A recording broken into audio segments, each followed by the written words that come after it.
नमस्कार, आप देख रहे हैं न्यूज फॉर नेशन और मैं हूं सांत्वना आपके साथ। पूर्व केंद्रीय मंत्री आरसीपी सिंह ने जब से जदयू से राहें अपनी अलग की है, तब से वो मुख्यमंत्री नीतीश कुमार और खासकर ललन सिंह पर हमलावर होते हुए नजर आ रहे हैं।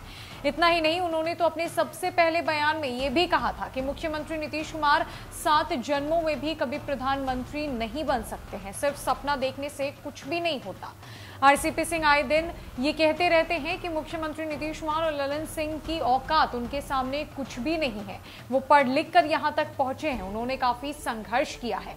आए दिन विवादित बयान आरसीपी सिंह की तरफ से दिया जाता है, लेकिन इस बार आरसीपी सिंह जी ने तो अपनी मर्यादा ही तोड़ दी है। उन्होंने राष्ट्रीय अध्यक्ष ललन सिंह को लेकर एक ऐसे शब्द का प्रयोग किया है जिसको सुनकर जदयू में खासी नाराजगी जताई जा रही है और सब यही बोलते फिर रहे हैं कि ललन सिंह के लिए आरसीपी सिंह ने आखिरकार ऐसे शब्द का प्रयोग कैसे कर लिया।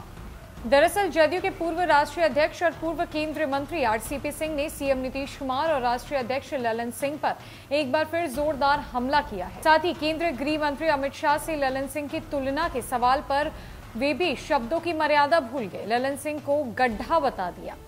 झारखंड में शहीद राजगीर के जवान चितरंजन कुमार को श्रद्धांजलि देने के बाद वे नालंदा में पत्रकारों से बात कर रहे थे।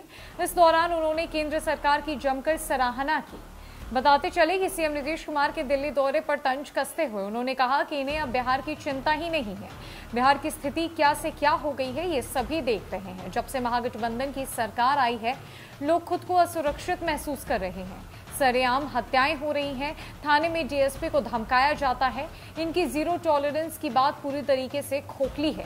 जब नीति आयोग की बैठक होती है तब सीएम शामिल नहीं होते, लेकिन पीएम बनने की बात होती है तो दो बार दिल्ली चले जाते हैं। जब तत्कालीन पीएम वीपी सिंह ने ताऊ जी यानी कि चौधरी देवीलाल को बर्खास्त कर दिया था, तब नीतीश जी ने ना तो इस्तीफा दिया और ना ही कुछ बोला। आज वे उनकी प्रतिमा पर माल्यार्पण करने पहुंच गए हैं। सोनिया गांधी से मुलाकात पर आरसीपी सिंह ने भी चुटकी ली और कहा कि अकेले जब अपॉइंटमेंट नहीं मिला तो लालू प्रसाद को साथ ले जाना पड़ा।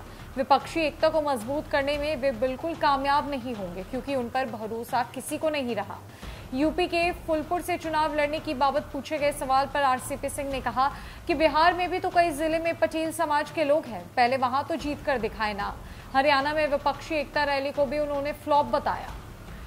गौरतलब है कि केंद्र पर कोई काम नहीं करने के नीतीश कुमार के आरोपों पर आरसीपी सिंह ने कहा कि बात कोरोना काल की हो या फिर अर्थव्यवस्था की, केंद्र सरकार और उनके प्रतिनिधियों ने महत्वपूर्ण भूमिका निभाई है।